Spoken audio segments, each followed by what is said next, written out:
তুমি কাপড় না ধুয়ে? হ্যাঁ, আমার বন্ধু অসুস্থ তাই যাইতে। দাঁড়া, তোমাকে 3টি কাজ করতে হবে, তারপরে তুমি যেতে পারবে। না পারবো, মাত্র 3টি কাজ, বেশি না।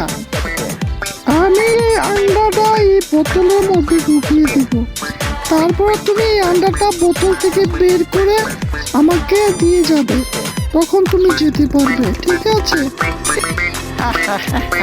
এটা কিভাবে বের করতে হয় আমার জানা আছে। পানি একটু জ্বালা বোতলের মধ্যে দিয়ে তারপরে পাত্রের মধ্যে পানি